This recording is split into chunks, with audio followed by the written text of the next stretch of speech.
What's going on, people? Welcome back to Curtis Shaw TV, back with another live stream. And it is Tuesday. The countdown begins until that Friday night deadline at 11 p.m. when we see what squad we're running with until the January transfer window opens, people.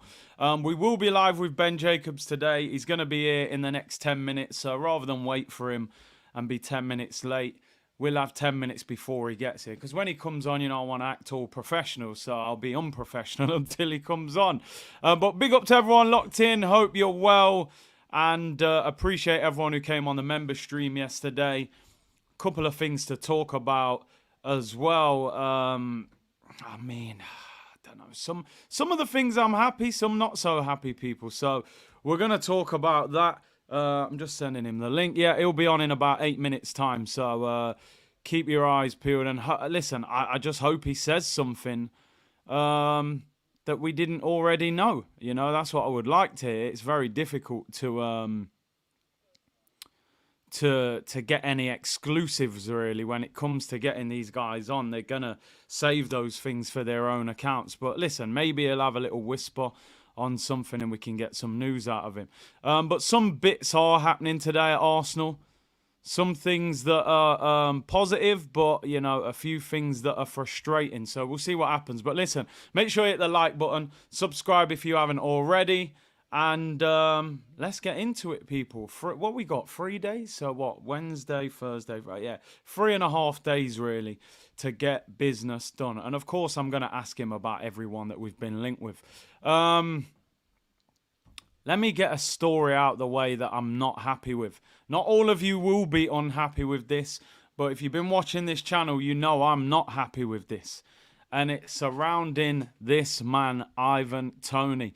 Story broke this morning that he'd agreed to go to Saudi, £320,000 a week. However, Chelsea have jumped in at the last minute and have made an offer. And according to Sky Sports, how true that is, Chelsea are now favourites to get him. I've always said he wants a big move in the Premier League. He's taking the Saudi money because nobody's come in for him. And he thinks Saudi on 320 bags is better than sitting at Brentford in a relegation battle. Chelsea, it looks like, are struggling to complete a deal for Victor Osimhen, and they have turned their attention to Ivan Toney. £50 million. I'm sure he knows he will not get £320,000 a week in the Premier League. And apparently Chelsea are now favourites. Now, we're not sure. Not everything that Sky Sports say is gospel. Maybe he's made his mind up. I'm going Saudi for the bag. But from what I've heard, and again, I don't want to do the ITK thing. I've said all along, I know people who know him. And I think he will go to Chelsea ahead of Saudi. That's my opinion. Because this guy's journey to football has been very different. He fell all the way back down the ladder to the bottom and had to come through those leagues, League One and stuff like that. I think an opportunity for him to go to Chelsea will be difficult for him to turn down. I'm going to be honest, like I said, not everybody agrees with this. I would have liked to have seen Arsenal making the move. And listen, you might think there's better options out there, that's fine. But will Arsenal make a move for those players? Isak was the one I think nearly every Arsenal fan wanted.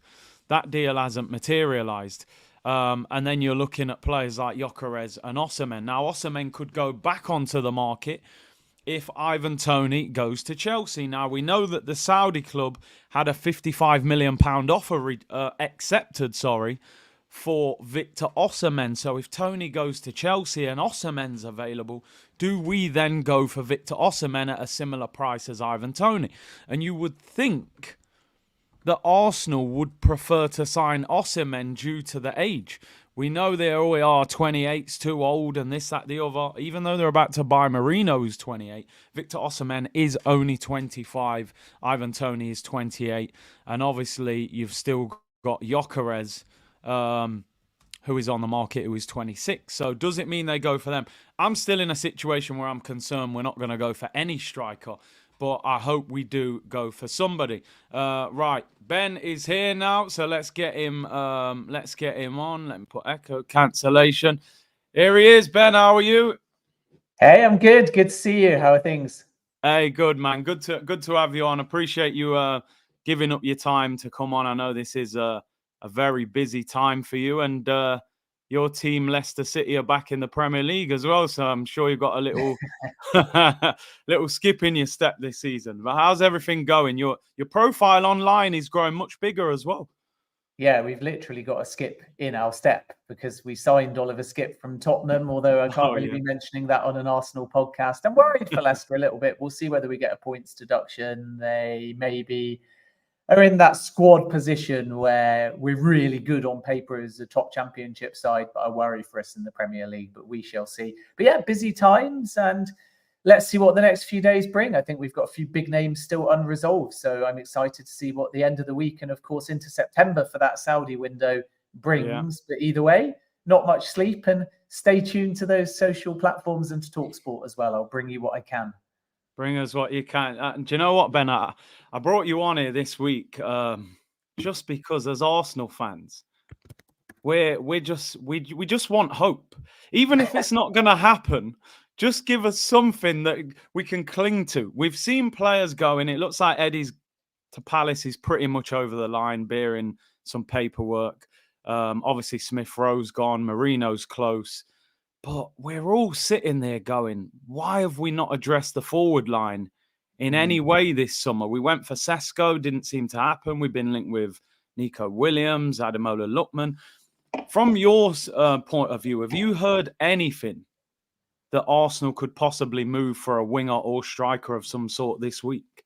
Yeah, it's still possible. I think Sesko is a good thing and a very underrated point to think about in all of this, because Arsenal didn't lose out on Sesko in a race against a rival. They lost out because the best development for him was to stay. And if you think about it in those terms and flash forwards, he's going to be back in the market in 12 months' time. And I think from Arsenal's point of view, they're very confident that they were the strongest pitch, that Sesko wants to join the football club at some point. So sometimes when you know that you've got something you can plan for the future or come back in for, it changes your perspective.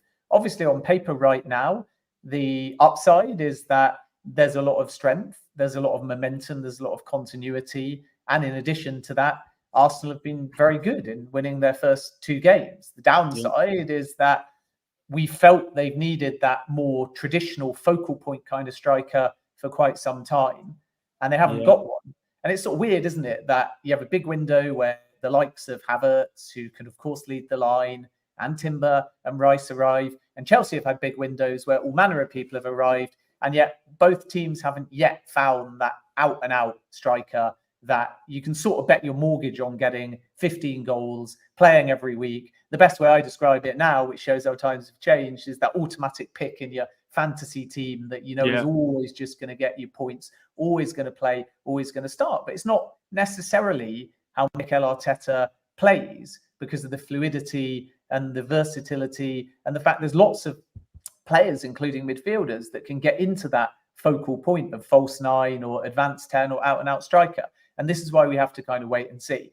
Then you've got to find value in the market. So striker wise, I've seen Victor Gyökeres. It's true, they've looked at him and they appreciate him, but that's far too much money for Arsenal to be advancing on. Toney, with both Chelsea, by the way, and Arsenal, had throughout the entire window been downplayed. And at the time we're live, he said yes to the financials and the contract for Al Ahly, but there's no agreement with Brentford. And from Brentford's point of view, they don't actually want to sell to Saudi Arabia, because they realize now if no other suitor comes in, then the European window is going to shut. And suddenly Saudi are going to have 2 or 3 more days, and Brentford are going to be forced, I think, to go lower than they want. Whereas if a Premier League team or two comes in now, Brentford might get a bit closer to their asking price. So we've seen a bit about Chelsea. And I said this morning very clearly that although Toney has said yes to the Al Ahly project, there's no agreement with Brentford. And at the time I wrote that, there was no suitor concrete and formally in, but there could have been a European hijack. And that is the cautionary aspect of why Saudi are saying with Toney, let's just wait and see. And it looks like if it is to be a club, it could be Chelsea over Arsenal. Evan Ferguson's been on the radar, but didn't have a great season. So Dubai at quite a high price.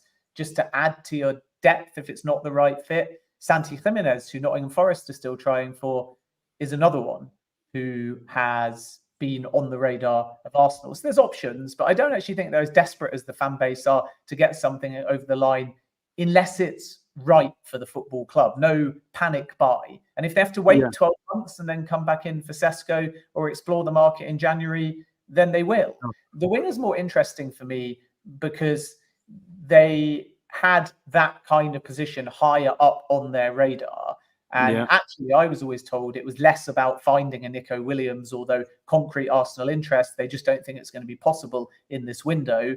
But if you take away that left side, where maybe they will look for somebody quite box office, and don't be surprised if they come back in for Nico Williams at a later point. But on the right side, I was always told they're looking more for like a squad player, a backup to Bukayo Saka, somebody that, like Merino, might not necessarily perceive they're going to start every single game and can slot in as a character and a footballer to the squad. So that may still be an area where there's opportunism on that right side to add depth around Bukayo Saka.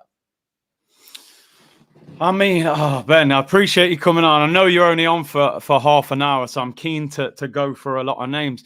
Just an interesting thing you said there, because a lot of the fans are running with this Gyökeres, are we going to get a late move? And you said there, it doesn't seem financially possible. When you look at Arsenal's window, if Nketiah's completed and Smith Rowe, that's over 60 million brought in. They've obviously completed Raya's move and Merino and Calafiori. I think we're only on something like £30 million plus in net spend in this window. So why, when we spent over 200 million last year, why can we not buy a Gyökeres at 70, 80 million? Is it last year's window sort of costing us this year? Where's the money, a lot of people are saying? Yeah, it's not that there's no money. It's the fact that PSR works on 3-year cycles. So it's not a case of just taking your net spend in this window and saying, we've got money. It's a case of adding up what you've got across the 3-year cycle and working out whether you're going to be compliant. And also, as ever with Arsenal, it's value for money. So fans always ask me the same question. But remember, regardless of numbers, you have to have value. And we know that Arsenal always tend to walk away if they don't see value. So look at Mudryk, where Arsenal basically bid 100 million euros and Chelsea bid 100 million euros. But Chelsea's balance of fixed fees and add-ons and other perks was a little bit better than Arsenal's. But I can guarantee you that Mudryk, as he said on record in an exclusive interview to me, did want Arsenal. And all they would have had to do is probably add another 5 or 10 million or jig the deal around. And after 3 offers, they said no. And ultimately, they walked away from a player that they did want at that time. And nobody's denying they were in for him. He was a top target. Maybe some Arsenal fans will look now and say, we're kind of glad we didn't pay that much money. Yeah. But conversely, maybe Mudryk will get going and Arsenal fans will regret that deal not being done. But either way, that's an example. So with Gyökeres, it's not just about the fee, because there's always a way. If the player wants to move, and he's on fire, by the way, again, this season as he was last season. I think he's already got 6 league goals in only 3 games, and it was over 40 last season. But you're looking at that 80 million plus euros number, and you've got to then find the right structure, and you've got to find the right payment terms, and you've got to find the agent fees all late in the window, and you've got to pay the player a relatively big wage, although it's not like you become a top earner at the football club. So there's work to do there, but sporting season has started. They're always extremely difficult to work with, and it would be a very difficult deal structurally to get done. Not, as I say, only because we're saying PSR, but because the Arsenal recruitment philosophy is very much about not to weaken themselves in the market by panic buying or overpaying or paying big agent fees to the point where they're uncomfortable with it. Because then if you come in for, let's say, Nico Williams or Benjamin Sesko in a few months' time or a few windows' time, the agents or the negotiators are going to turn around and hold you to account for that. So the strategy of Arsenal being a bit more rigid and resilient, and Liverpool do it too, can benefit you in the long term, even if it frustrates fans in the short term. Yeah, listen, I understand your point, definitely. It is frustrating as an Arsenal fan because, you know, we see Manchester United, I think the Ugarte deal will take them over £200 million spent in this window. They also spent 200 million last year. Chelsea are literally buying players left, right, and centre. So you sit there sometimes and think, well, it looks like other clubs aren't affected by PSR yet. We may not even spend 100 million. Is that because clubs like Chelsea, although they're spending a lot of money, they have sold well over the last few years? A number of players have left for big fees like Havertz and Mount and loads more. So are Arsenal sort of suffering because we haven't sold maybe enough players for good prices over the last few years? Yeah, I mean, suffering is a big word. I think Chelsea walks the market, right? And even Brighton and Bournemouth and Marseille, everyone's going crazy. Ipswich. But signing 11 players, 12 players is not what Arsenal should be doing in their project. So it could excite fans. There's always people out there in the market that you want and think will improve the team. But if you're 4 or 5 years into a project and Chelsea aren't, and Ipswich are newly promoted, and Bournemouth are trying to get into the top half of the table, etc., and Marseille are trying to make a push in the Champions League. If you're 4 or 5 years into a project where you've got Champions League and you've been challenging for the Premier League and you've only lost out due to fine margins, then to sign 11 players would actually be poor, because if you're getting your recruitment right, you should have what you need. So the most important thing in the long term for Arsenal was about extending players and keeping players. Then Mikel Arteta, once the window shuts, is likely to sign a new deal. In addition to that, Merino's coming in, Califiore's joined. And I think if we were speaking on this stream 4, 5, 6 seasons ago, and I said 3 senior signings in a window, nobody would have raised an eyebrow. So if they bring in one more, you think, okay, get a few outgoings like Nketiah done, maybe bring in a goalkeeper depending on the Ramsdale situation. That's a normal window, but it's become a boring window somehow because of all these other clubs doing a massive flurry. So you've got to bear that in mind as well, that it'd be disruptive to Arsenal to sign 6, 7, 8 in the evolution of their project due to the fact they're much more stable. And sometimes no business is good business, but I agree with you that there is this like glaring hole for a traditional striker, whether or not he suits how Arteta's played in the past or not, that can give you those 15 goals, which equates to 10 or 15 points, which might be the difference between winning the Premier League or not. So I understand why fans are frustrated by that, but you still got to find the right profile. I'm sure if Arsenal had that name and they were viable, affordable, they wanted to come and they could get it done, they'd already be at the football club. And now this late in the window, you don't want to be in a situation where you're just going, we better do something, we better panic buy, otherwise that can backfire as well. And regarding Chelsea or Arsenal and PSR, there's a few differences. Number one is the fact that, yes, they've had more outgoings both this summer, financially speaking, and across the 3-year cycle for PSR. The second thing is that Chelsea have sold assets like 2 hotels for 75 million. So that's a little trick, a legal one, a creative one that they've been able to do. And then on top of that, they are building a multi-club. They're able to shift things around. And that all allows them to, some would say, circumvent the rules, or others would say be creative. Arsenal's financial model and the way they operate is a bit more traditional. And with that at the moment comes a few restrictions. So they have to be a little bit more cautious. But I'm not for any minute saying they don't have 100 million. I'm saying if they spend that 100 million, they have to find the right name late in the window. They have to want to come. They have to be able to improve the squad. If they are going to be a traditional striker, they have to start a lot of games. So they have to fit in with the chemistry, the dynamism. They have to contribute, because anyone that comes for 100 million is not a squad player. They're not a backup. They're not an option. Otherwise, keep Eddie Nketiah. And you've got somebody no. come off the bench.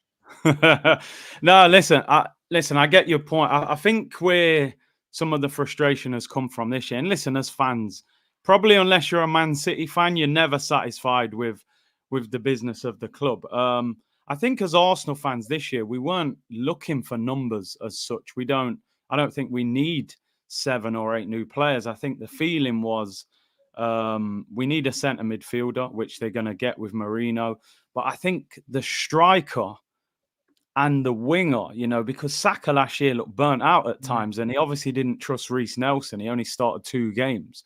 But like you said, the striker seems glaringly obvious. And on top of that, Gabriel Jesus is injured again, although it doesn't look too long an injury. and then Eddie Nketiah's going. So you're sort of saying, well, we've got Havertz, who's not a natural striker.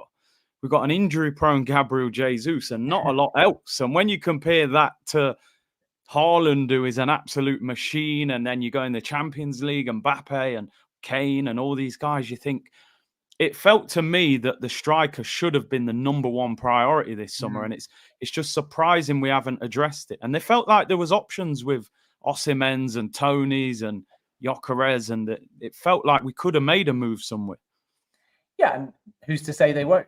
So right now you're in this opportunistic moment of the market where there are some names out there that are available, and if you play it right and time it right, there's a deal there to be had. So just because they're not acting now, when people say, why haven't the player arrived, you might find in the final days of the window that's exactly what they do. So the Nketiah exit, and he is expected to finalise that move to Crystal Palace, can open up the door, and it brings in more funds. So therefore there is a chance that they move for a striker, but are they going to go and sign Gyökeres for 80 to 100 million euros? We wait and see. There's nothing advanced at this point.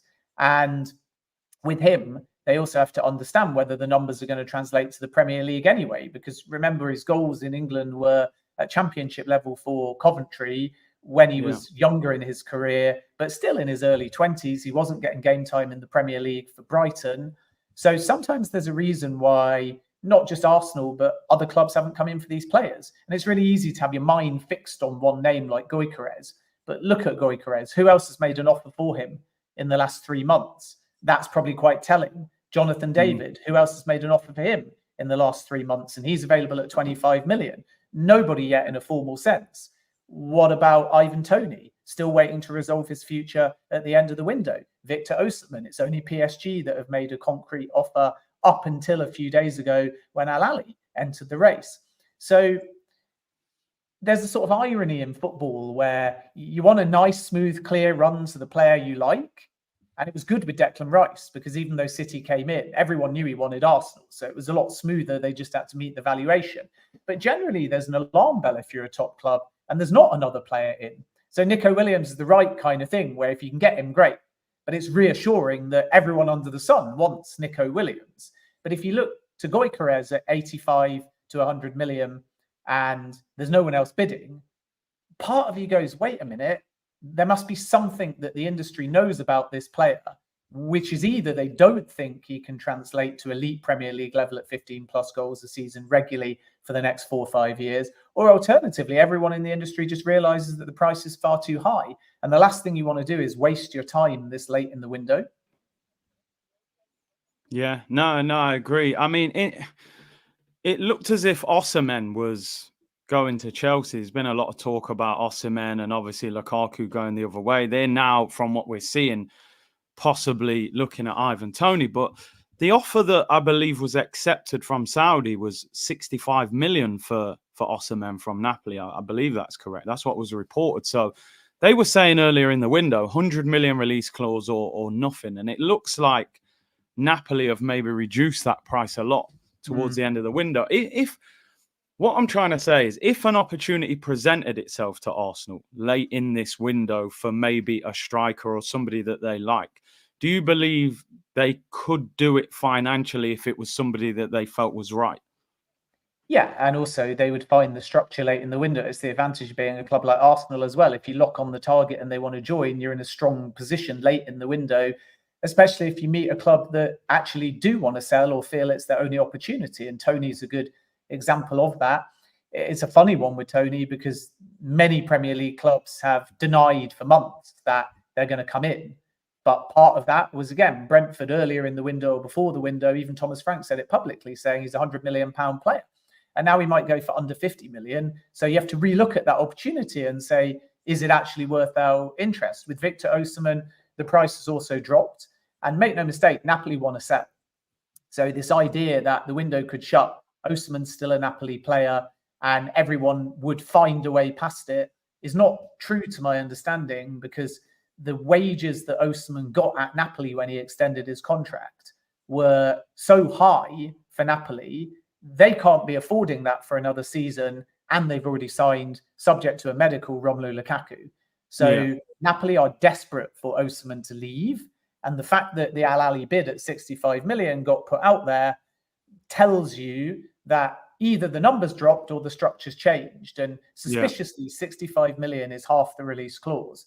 So who knows? Wow. Al Ahly might have bid for only 50% of the economic rights, or alternatively, there might be a different way of doing things. But it's easier for Saudi with a player like that, because if Osimhen was to go to Saudi, whatever the upfront fee is, he would probably only stay for a year, and there would be a release clause at market value. And then if there's a feeling he leaves Saudi, you put in the release clause coupled with a sell-on. So if Napoli know he's going to go to Saudi and come back very quickly, they take their 65 million. The release clause is probably triggered at market value in a year's time. Maybe they get 50% of that release clause, which means the overall deal is a lot higher. Whereas if he goes to a Premier League club, Osimhen, Napoli will know he might stay for 5 years. He might stay for the rest of his career. So therefore, the price for a Premier League club may be higher because they're aware that the sell-on clause or any future earnings are less reliable and less quick compared to a move in Saudi Arabia. So let's sort of see how it develops. There's a lot of talk about Arsenal and Osimhen.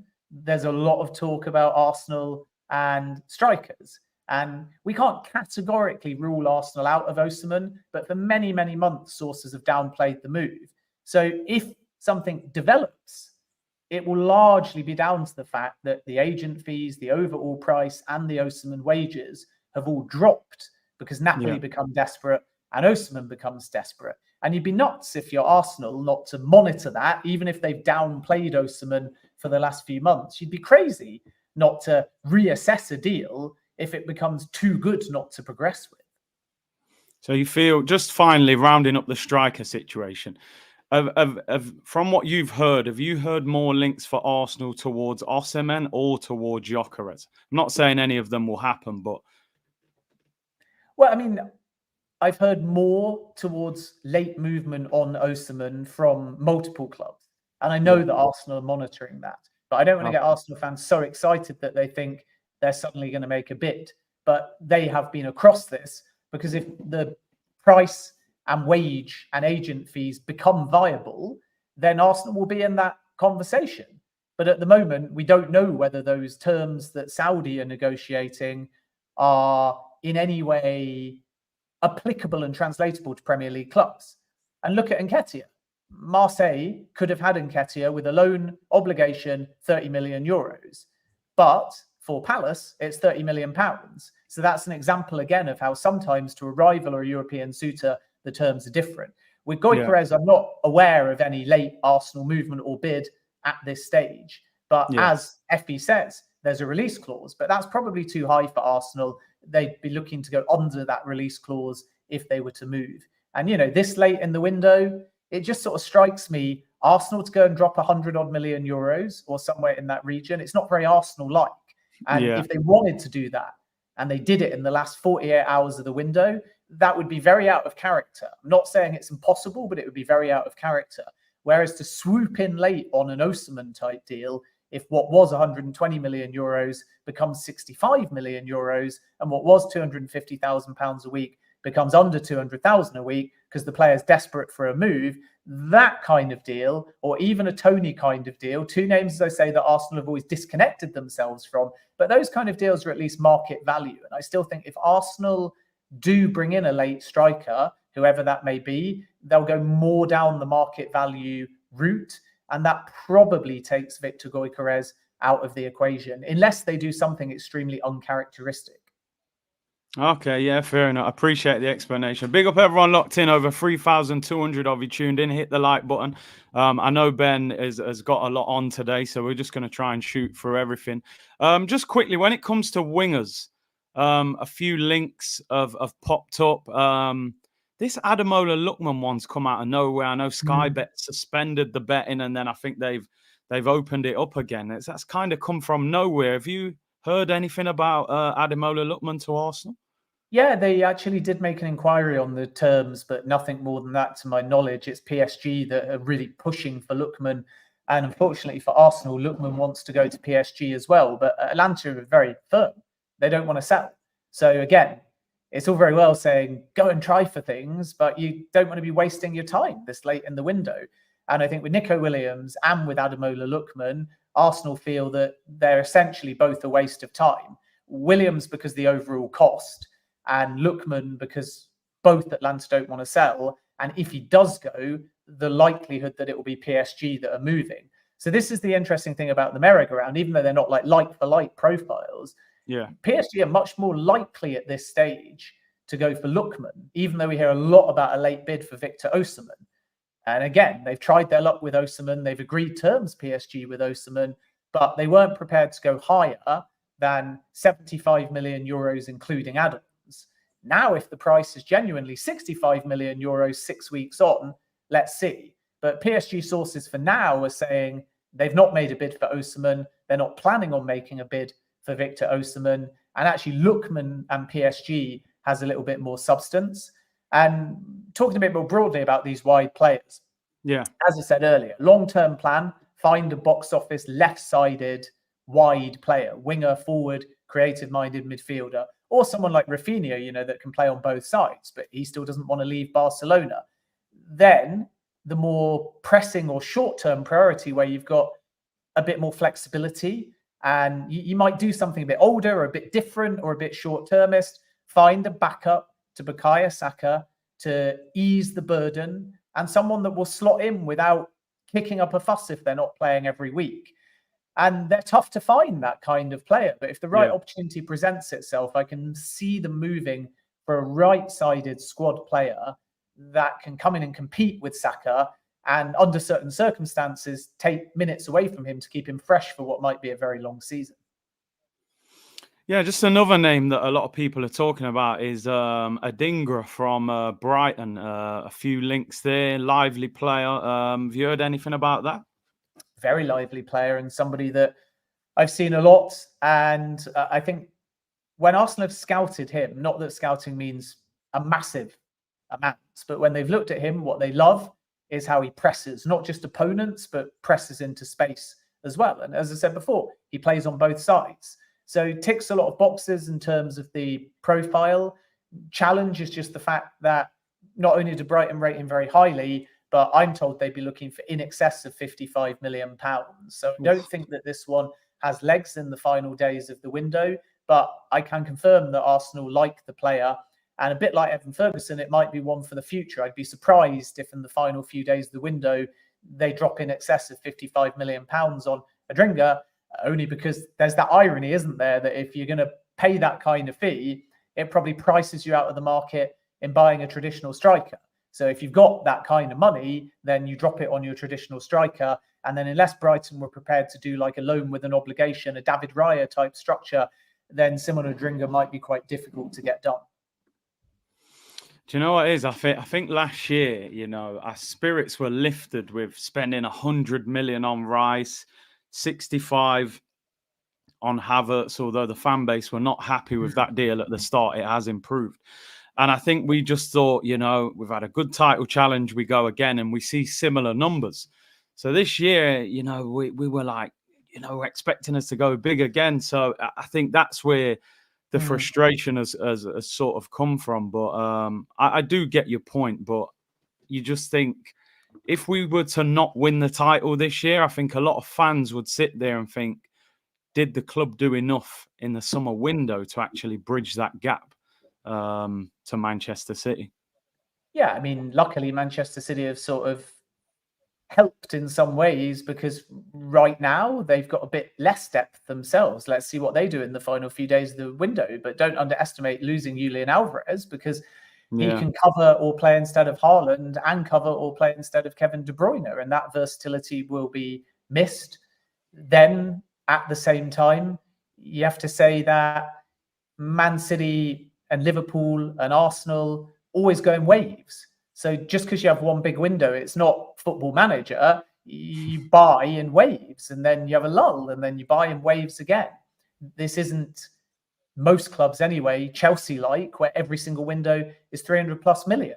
And that's kind of important because if you're bringing in too many big wages for too many big fees, the players have high expectations. And then if they don't get the game time, it can rock the dynamic. And it can change the kind of group mentality. And Arteta's trying to reward youngsters at Arsenal and build something consistent. And you can't always do that if you overbuy. So we have to understand that Arsenal wouldn't be fulfilling their strategy and wouldn't be backing what they've got if every single window they brought in 7, 8, 9 different players. So it's absolutely true they still need a striker, but it is also true that Arteta's style allows him to use others like Havertz leading the line. And you want to encourage and develop the youngsters and the signings that you've made. And then regarding sort of people in the chat saying, but we have spent big money. It's true, of course. They had a crazy summer 12 months ago. But once again, PSR is a 3-year cycle. And therefore, if you go back to last summer, when this summer ends up to the 30th of June 2024, and now coming into the next financial year, 24-25, they have to be sure that with any amortization for a lot of signings, so all these little numbers add up, coupled with any fees, they're within the financial rules. And if you've not just got a couple of hotels lying around to sell like Chelsea, or you're not part of a multi-club model, then it can be quite challenging. And the very fact that Arsenal had to navigate the Raya structure in a way that benefited them financially tells you they obviously do feel they're quite close to the line. So they will have to be careful if they have another big outlay. Listen, I know there's a lot of people in the chat who might be frustrated that, you know, we're not going bigger and things like that, and I get that.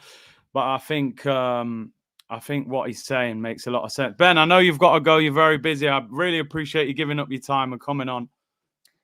Yeah, always a pleasure. Keep up the good work. I always enjoy coming on this stream. We'll do a full hour, I promise you, when the window shuts. But as you can imagine, calls and messages coming in. Nketiah will be done, which is good for Arsenal. Let's see what they do in the final few days of the window. And as I say, keep an eye on Ivan Toney. Maybe Chelsea, maybe Saudi Arabia. Who knows? Let's see what Arsenal do in the final few days of the window too. But I'll keep you posted. And thanks for having me. No worries, Ben. Thank you for giving up your time. Take care. Bye. Appreciate it.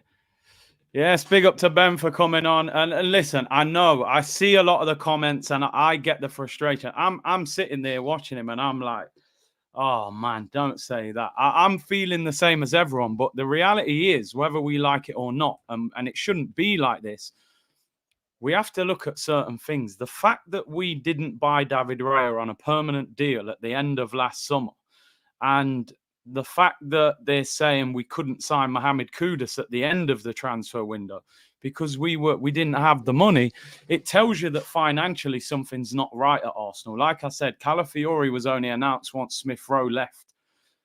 Merino's only going to be announced now because Eddie Nketiah is leaving. So I know a lot of people in the chat were like, what's he talking about? Where's the money? Why can't we buy Williams? Why can't we buy Gyökeres?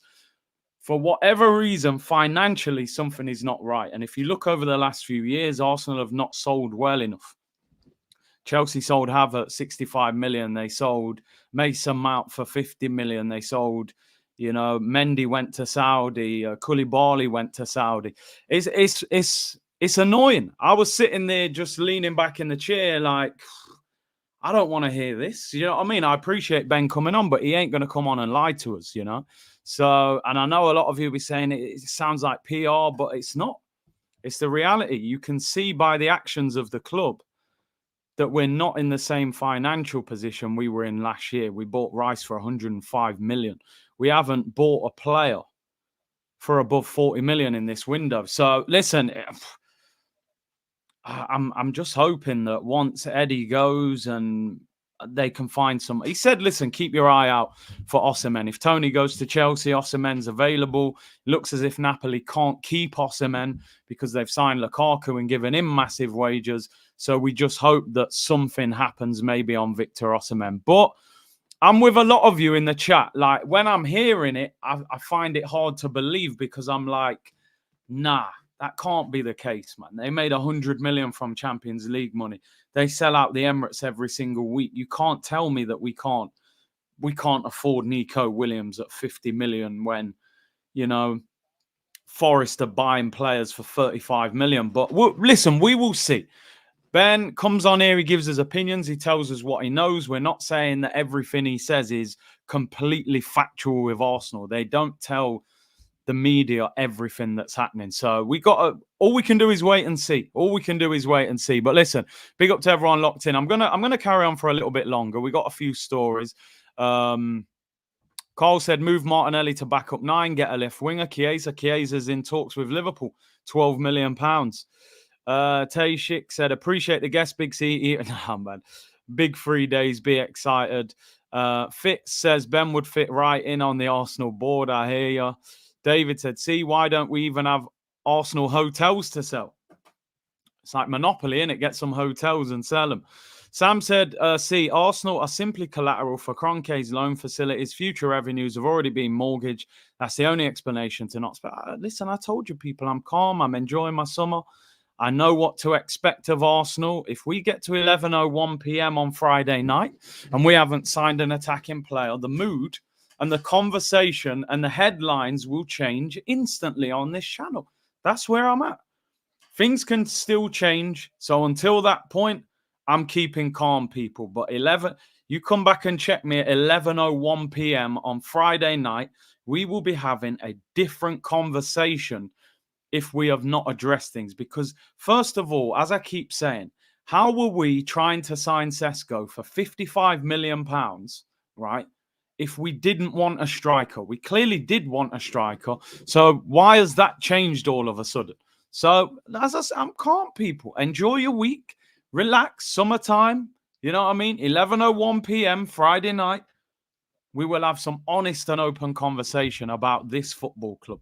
If they've done their business and done something, cool. You're about that life. If they sit on their heels and keep delaying this Merino deal to make that look as if that's the end of window big deal that they're doing, we'll have a very different conversation. That's a fact. And like I said, I actually think the manager's been let down in this window. That's my opinion. There's no way he would have sat there at the start of summer and said, oh, yeah, just get me a left back and a centre mid. There's no way on earth he said that. He said we're short after the game. You can't tell me he would let Eddie Nketiah, Fabio Vieira and Emile Smith-Rowe leave the football club and not bring an attacking player in. That just doesn't make sense. So, as I said, we got a busy week, people. Obviously, this show today. Tomorrow is what's tomorrow? It's the Carabao Cup draw tomorrow. We won't do a watch along for that, obviously, but we'll be live tomorrow. Carabao Cup draw, and then Thursday we'll be doing a 2 p.m. show as well, and then it's the Champions League draw at 5 p.m. on Thursday, and then on Friday, Shaw Sports News people will be live 2 or 3 times on Friday as the window closes. So anyway, let me get into the regular news show. Let me cheer everyone up, because everyone in the car, I can feel the energy through the comments, man. When he was chatting, it was like, what does he mean we can't afford Nico Williams? He's 50 million. Fitz is in there with a shotgun. Dre's in there. Everyone's in there. I see it. I see it. But let me just give you one thing that will cheer you up a little bit. And that's this picture. I mean, it's a little bit of... I'm happy about that picture. I'm very, very happy about that picture, respectfully. But unless a player is joining the football club, that picture alone is not enough to make me happy. I'm going to be honest, people. Yeah, you freed the 14. Cool. But what, you ain't giving no one the 14? Oh, nah. Oh, yeah, retire it, but you're not bringing in a star player. There's no attacking player. Probably a month ago, I'd be having a party for that picture. But at this stage, it gets a little smirk out of me, but not much more. Yeah, they'll probably give Havertz 14, give Merino number 10. I'm telling you, LSU's been in the comments all summer. Stay calm, end of the window. So, yeah, man, relax. Stay calm. I went on holiday, Miami, Disney World. I mean, yeah, this is a bit of a Mickey Mouse window, you could say, Disney World settings. But the picture does bring some hope and inspiration. Surely, I mean, do you know what, Mikel, like, there's no way on earth you sell Eddie, Jesus is injured, you're going to run with Havertz, like, with an injury-prone backup. It's crazy. He's probably looking at it, right, going, well, Man City have only got one striker, Haaland. They haven't even got backup. So you know what? I'll run with Havertz. Jesus will be about most of the time. Trossard can go false nine if we're desperate. We'll run with that. That's probably what we're doing. He said, Curtis, how are you blaming Arteta? Don, I'm defending Arteta. I'm saying he's been let down by the club. This window is not enough. But a few more days. Listen, I've said it before and I say it again. I hope Eddie goes and bangs goals in at Palace. I hope he does the business. Let's be real. We should have saw this picture 12 to 24 months ago, if we're being honest. So I'm happy. That picture's the best thing we've seen on this stream for a little while. But I need a here we go or an Ornstein bomber on a top quality player coming in. The thing that worried me about what he said, and we've seen this before, is Arsenal saying things like, yeah, we're looking for a backup player. I don't want a backup dancer, bro. Like, I've said this before. Saka, whoever. There is not a player at Arsenal Football Club that should be turning up every week knowing they're starting. Not one. Because none of them are superstars in what they've done in their career, really. Jorginho's probably had the most successful career. But I'm talking about in terms of even Saka. Saka should not be guaranteed a start at Arsenal every week. He should have a right winger there that genuinely is putting pressure on him. But he doesn't. And that is my worry. Yeah, you can go out and buy a winger for 20 million that sits on the bench that I'll play 5 minutes when Saka has a break, but you ain't really providing him with competition. You want competition, genuine competition. That's how you find success. Alvarez was the competition of Haaland. Alvarez was the leading striker for Argentina. They had players like, Ake, Akanji, Stones, Diaz, Vardy fighting for place in their defense. Rico Lewis, Kyle Walker. We've got to get more. And I hope we will. I just don't believe Arsenal can be that crazy to allow Fabio, ESR, and Nketiah to go without bringing in a replacement. I think they will. I think they will target somebody. I think they will target somebody. Whether they get them, whether it's as high a standard as we want, is a different thing. A second player has gone. Remember this guy? Who is this guy, by the way? I'm not sure. Apparently, he played for Arsenal. I have no recollection of it. I mean, this is like it's almost like Willian when he came to Arsenal. Like, by time you realise that he was an Arsenal player, like Willian had gone, I almost feel like, again, I realise in football that not every signing works. That's the reality of football. We've seen superstars come to the Premier League and not work. Shevchenko's and, Falcao's. These were top players. Didn't work. However, you do have to ask the question, what happened on this deal? Number one, why was he so expensive when he'd played so little first-team football? And number two, why spend 35 million on a guy that started so few games? It was almost like Arteta's actions were like, I don't even want this guy. Like, what's he doing it? It was a strange one. Listen, all I will say, it's a loan with no option, no obligation. I hope he goes to Porto and gets back to the form that led to him being signed by us, because I'm not being disrespectful. I want this guy to be a permanent deal at Porto. I don't want him back at Arsenal next summer. And I joked about it. Brown envelope settings, it's a tax write-off. Like, he genuinely offered us nothing. Not all his fault. You're playing him right wing when he's an attacking midfielder. He was injured. He looked very lightweight. The new Bernardo Silva, they said. I mean, not quite. But hey, it's one of them. Live and learn, people. Live and learn. To be honest, I wish Fabio Vieira had been sold on a permanent and Emile Smith-Rowe had gone on loan, because you're looking at these first couple of games of Smith-Rowe at Fulham and you're thinking, you wouldn't have mind Emile Smith-Rowe coming back to Arsenal in 12 months' time. But I get it. I get how it works. And, there was obviously no call from anybody really to buy him on a permanent. So they were always going to sell the one that's most wanted. So that's how it is. Bernardo Bronze, not Bernardo Silva. You're not wrong there, bro. You're not wrong there. Kieran Tierney, I mean, that's a great point. Kieran Tierney is still injured. And he's still on £100,000 a week. What is happening with him? The window closes Friday. So do they get him out on loan somewhere? I know Celtic have been linked with him. O'Malley said, sorry to me, Fabio is the worst pound-for-pound signing we've ever signed. At least Pepe gave us moments and an FA Cup. Pepe showed up in Europa. Fabio has done nothing. 35 million is starter money. He's been horrific. I agree. Pepe was a better signing. We had decent moments with him, just not for long enough. At the club, he scored some important goals. And it was just unfortunate, really. And his career's gone downhill very quickly. Couple of other things that I want to show you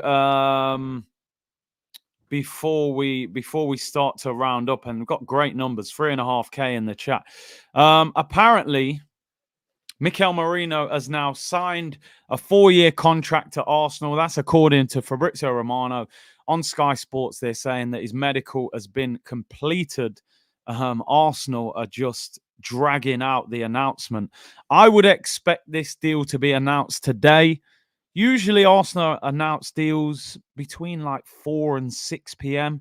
If they don't announce this deal today, then I've got no idea what's going on. Maybe they are genuinely trying to drag it out because they think the later in the window that we announce this, the more distracted we are from potential new signings. So, I don't get it. I would expect it to be announced today. If it's not, then I don't know what's going on. He's completed his medical. Apparently, he's taken the pictures. He's signed the contract. I don't know what we're waiting for. So we'll have to see.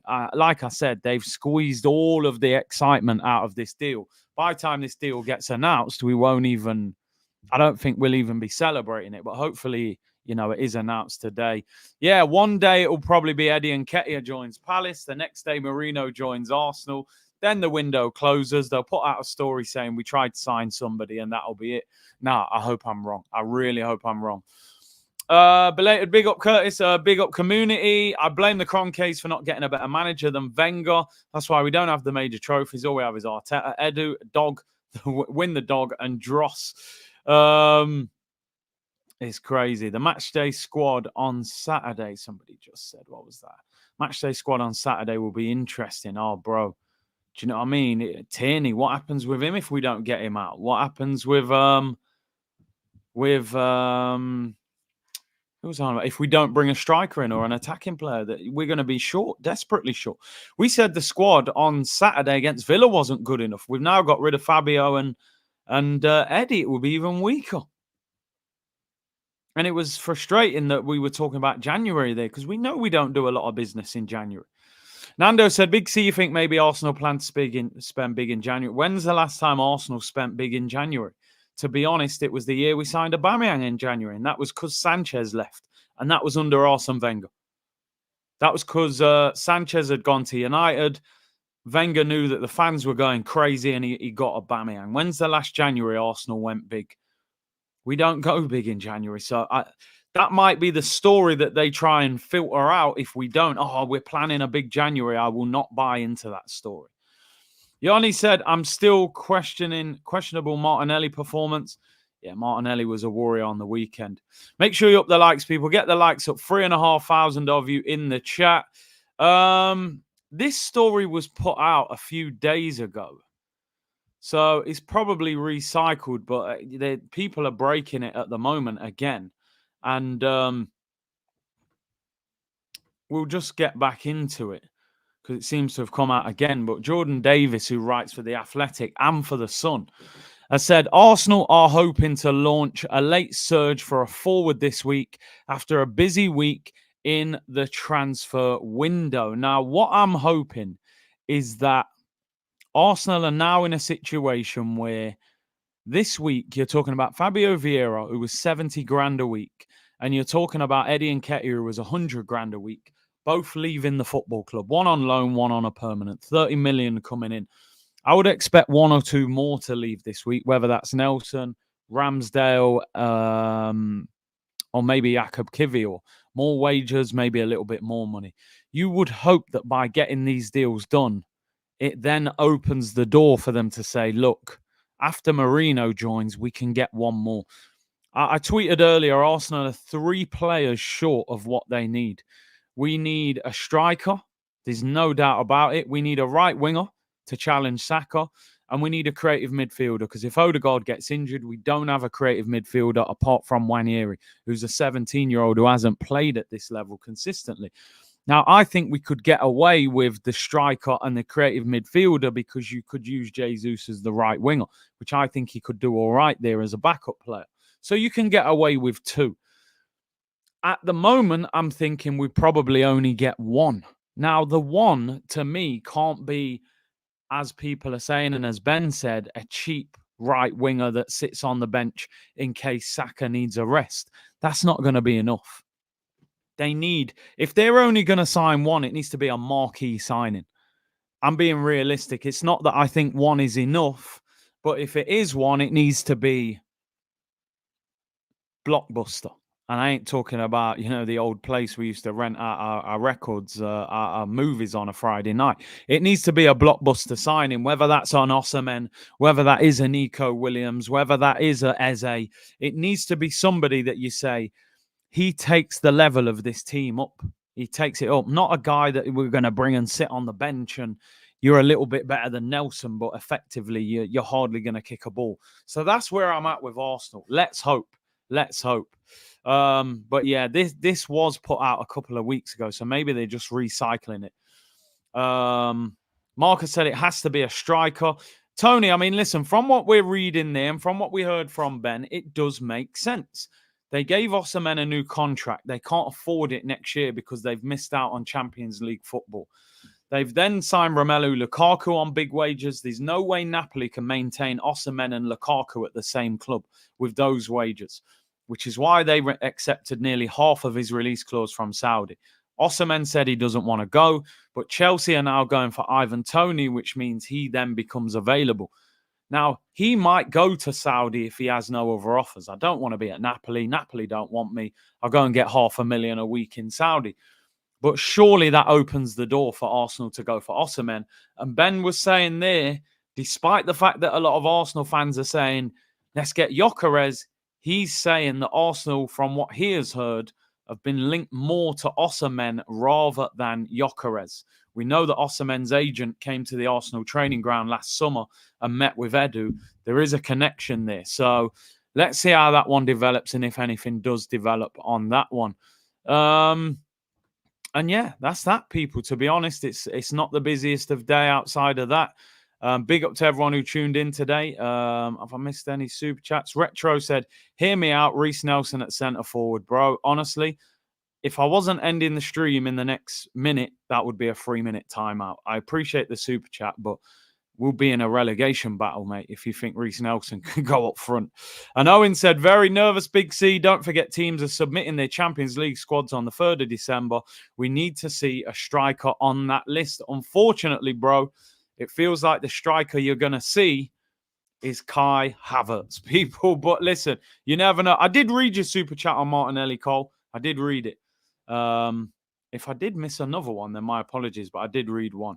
Listen, people, big up to everyone tuning in today. Great support. I'll be back tomorrow. Hit the like button, subscribe if you haven't already, and let's hope we get some business done over the next 3 days. Big up to Ben Jacobs for coming on. Appreciate your support.